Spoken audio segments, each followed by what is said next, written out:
In this week's episode, I'm joined by Jesse Gutierrez, founder and CEO of Him Consulting. This week, our conversation is about Catholic nuns in support of trans people, Disneyland's redevelopment efforts for kids with differing needs, and much more. Hey there, my name is Bernadette Smith. Welcome to 5 Things in 15 Minutes, my weekly show where I bring good vibes to DEI. That is good vibes to diversity, equity, and inclusion with a little dash of corporate social responsibility. What I've found is that there are lots of news stories about what's going wrong in the world and lots of negative data. But there are also a lot of things going right. That's what I like to focus on. I search for DEI stories that we can be inspired by and learn from. My hope is to inspire you to experiment with some of these inclusive actions and policies within your own organization to help you build a more inclusive world.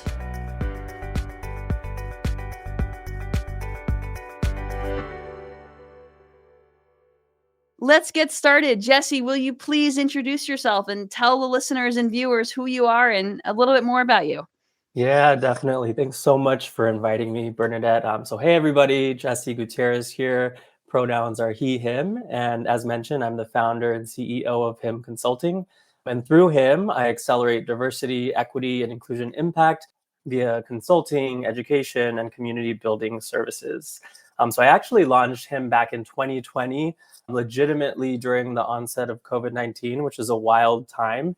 But there was a lot of anti-Black and anti-Asian rhetoric that was blatantly being spread. So me creating Him was my form of creating light during a dark time. And my mission for Him, it's simple. It's to educate so we can celebrate. And on a personal note, so I do identify as gay, I'm Hispanic, Latino, and I hope other young queer and Hispanic Latin children see that there is space for them to thrive and to make an impact no matter where they are. So thank you so much for having me.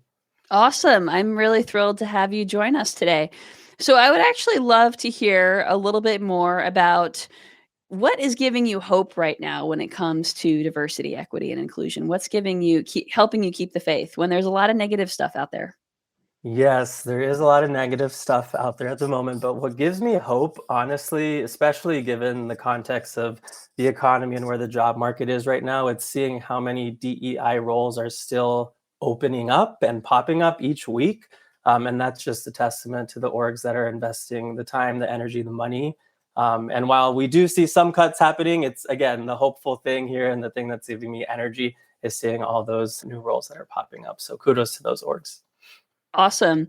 And I would love to hear your perspective on this. This is another question I ask sometimes of my guests is, because there is a lot of negativity out there, there's a lot of systemic racism and systemic oppression, and we have a really horrible legacy here in the US. Do you really believe there's such a thing as good vibes in DEI? I believe in good vibes. That's also just who I am as a person. And that's also why my mission for Him is to educate so we can celebrate. Because to your point, there's so much negativity out there, but there is positives. There are good things to celebrate, whether it's big or small. And I'm sure like you talk about this weekly on this podcast too. So yes, I think there's plenty of good vibes to go around. Awesome. I love that. And I love your mission, by the way, to educate so we can celebrate, because I think that, we do have to sort of acknowledge the oppression, Hmm. but there are also a lot of amazing things happening, a lot of really impressive people doing amazing things, which we'll talk about some of that today. But Totally. I mean, it's every time I see my partner gets really wound up with the news and I sort of stay pretty maddeningly Hmm. level about it all.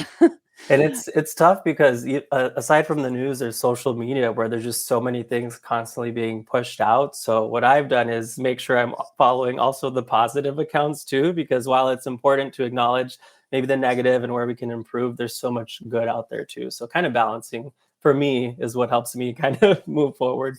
Yeah, exactly. So, one of the things I wrote about in this week's 5 Things newsletter was how, we taking our clients through this inclusive 360 assessment process, putting folks in small group meetings.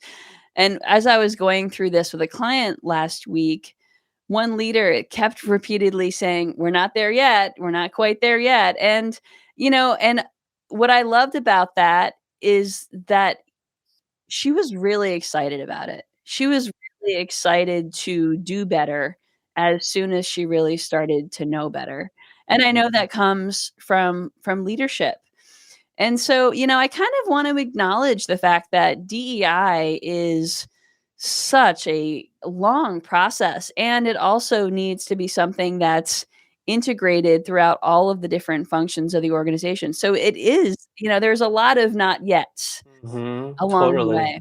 I think every org is probably saying that depending on which part of DEI we're looking at, because Mhm. there's no one silver bullet to solve the DEI issue. And it's nuanced, like every org's focus on DEI varies too. So yeah, it's great to hear that folks are not there yet, but they're trying to get there. So I love that.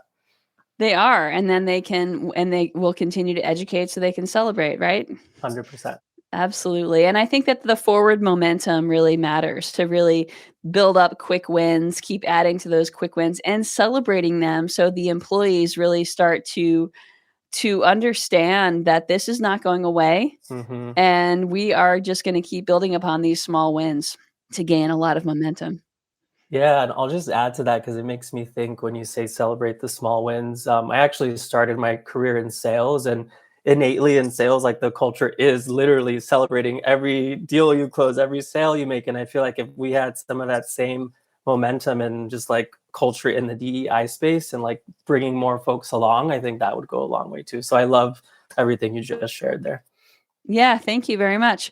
All right, well, let's get to this week's good vibes. The first story comes from Disneyland, which has redeveloped Toontown to meet the needs of kids with differing needs. So the new spaces are designed to include kids with physical, developmental, behavioral, emotional, and sensory disorders and disabilities. So that means no curbs, activities at lower heights for people in wheelchairs, dedicated wheelchair pathways, a play yard with calming natural sound effects, and a whole lot more. I love this story, Jesse. I love it. So I'm originally from Anaheim, California. So I grew up going to Disneyland quite often. So when I read this, it kind of just took me back to growing up, going with my family and my cousins. I would actually hear the fireworks every night. So the fact that Disney is intentionally redesigning spaces for folks of all abilities, one, we know it's good for business. And then two, it's the right thing to do. So this is really something we all can celebrate, whether you're a parent or not. If and when I have kids, like this makes me happy knowing that I could take them here regardless of varying abilities and that they would feel safe. They can access everything. And I loved your call out of the calming aspect because we do know that neurodiversity is a huge new, or not new topic, but more of a buzzword lately. And I think a lot of companies are starting to pay attention to ensure that folks, regardless on where they fall on that spectrum, can still navigate spaces in the way that the norm or the majority can. So I love all of this. Yeah, and Disneyland, Disney World, I cannot imagine how it is currently neurodiverse friendly because it is intense. It's a lot. Yeah, I'm tired by the end of it. Absolutely. Well, one of the things I wanted to point out is about 20 to 25% of Americans have some form of disability. So this really has the possibility to impact a whole lot of folks. And one other quick thing is that the gift shop is now selling adaptive mini ears headbands with a chin strap for visitors who wear a cochlear implant for hearing. So really cool stuff. And I think that there's a lot of little mini lessons in here. Amazing. Yeah, I wasn't aware of that. And I'm happy you called out the 20 to 25% data point. That's one fourth of the population. So a huge market and group of folks that maybe weren't having that equitable experience. So I love that. All right. So the next story, I love this story. I love this story because I grew up Catholic. My parents were born in Ireland, and I was raised Catholic. Went to Catholic school. So this story is a shout out to the Catholic nuns who wholeheartedly declare that trans people are beloved by God. So a coalition of Catholic nuns and other religious partners wrote an open letter in support of transgender rights in honor of Trans Day of Visibility. The group represented more than 6,000 nuns. How cool is that, Jesse? So many. Like I think this is great. One, it's great to see this like overwhelming support just in the sheer number of the nuns that are doing this. And I think it's really important within the church to see this type of advocacy. So as a Hispanic gay man, I have a lot of thoughts on my own experience with church and growing up within that, right? But what I will say is that it is important to discuss and acknowledge, given the amount of anti LGBTQ rhetoric that we do see sometimes spread in the name of the church. So this is a great counterexample of that, right? And I'll also say that for those who aren't Catholic, or you may not see this type of support in your religious circles, like we see you, we hear you, we value you, and we respect you. I know being LGBTQ, while there's a lot to be proud of and there's a lot of joy in this community, I know it can feel lonely at times for some. So just wanted to make sure that I acknowledge that. That's wonderful. Yeah, thank you for saying that, Jesse. Yeah, it makes me smile because of my baggage, right? And I can only hope that more and more folks are starting to feel welcomed and represented within whatever religious communities they are a part of. Yes, same. Okay, the third story is from a Rolling Stone article that reported that the companies that got woke aren't going broke. In fact, they are more profitable than ever. So these are companies that were supposedly canceled by right wing folks who, basically said, well, let me back up. These are brands who put together some form of advertising campaign that was inclusive and then were canceled by right wing folks who said, go woke, go broke. So it really is about the opposite of that happening, about the success of Keurig, Kellogg's, United Airlines, Nike, and others, along with Bud Light, after they have shown up as inclusive. hmm when I read this, I thought, duh, in terms of like we know that it's not going to harm the business long term. And let me start by saying, when I read this article, I wanted to do some extra research.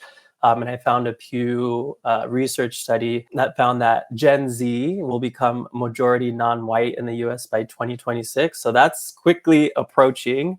And we know that Gen Z, it's a diverse group of individuals. And what many on the far right may be calling woke right now is, it's not woke to Gen Z, it's just who they are. It's how they identify, it's how they experience and navigate the world.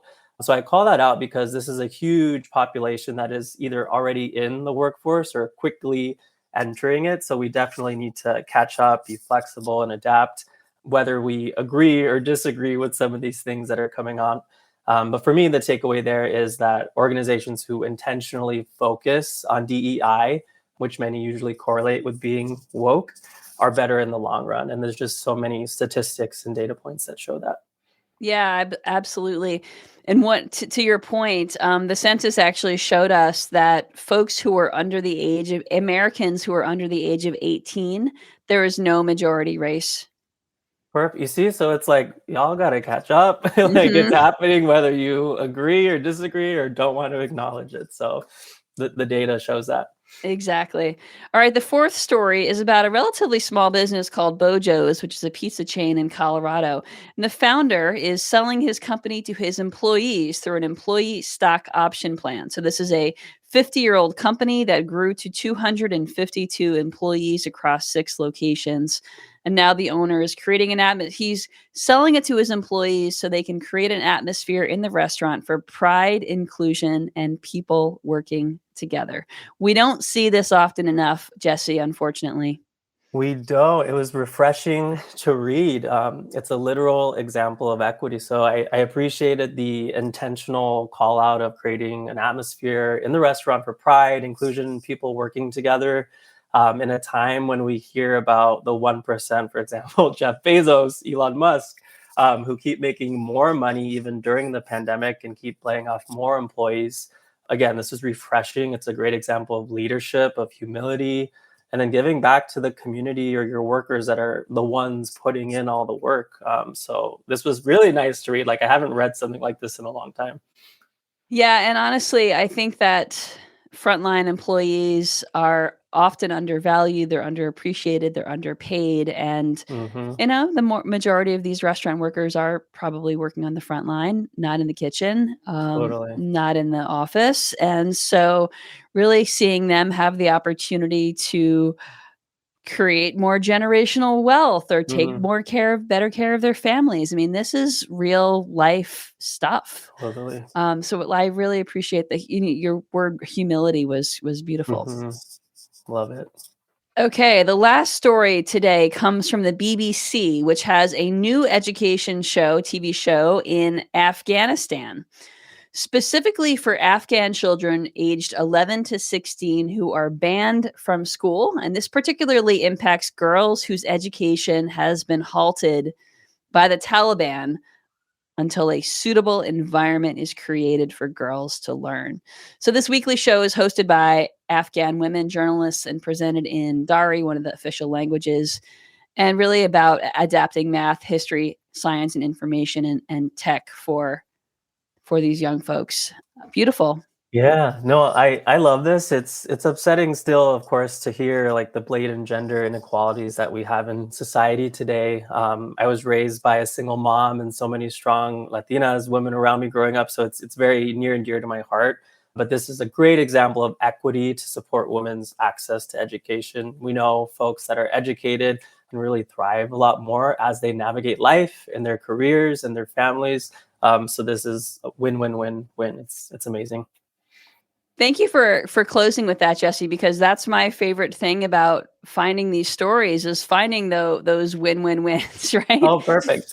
And they are out there. They are out Yeah. there. And when I find them, I can promise you I will be sharing them here on 5 Things in 15 Minutes. So, Jesse, before I go, I always have a call to action. So, call to action this week is about a new nonprofit called Social Offset. So, if you are part of the event or meeting planning committee, planning an event in a state with anti diversity laws or bills, your attendees can now offset the cost of their spending in that state by supporting charities that align with their values. Learn more at socialoffset.org. This matters more and more as the anti-woke movement, not my words, takes hold across our country. Jesse, how can folks contact you if they want to learn more? Yeah, definitely. I'll be sure to share all the links with Bernadette as well. But follow me on Instagram. It's at him for all. That's HYMNFORALL. I'm also on LinkedIn and Facebook too. So thank you so much for that. Absolutely. And we'll make sure those get put in the show notes. All right, folks, thank you so much for joining me. Jesse, thanks for being a really awesome guest. And I hope you have a wonderful week. Take care. Thank you. Bye, everyone. Bye. Thank you for listening to 5 Things in 15 Minutes. I hope you found yourself inspired by at least one of this week's stories. If you did, would you mind sharing it with a colleague and leaving us a review on your favorite podcasting platform? And if you don't already get my 5 Things newsletter, join at 5thingsdei.com. I'm Bernadette Smith, and I'll see you next week right here for 5 Things in 15 Minutes, bringing good vibes to DEI.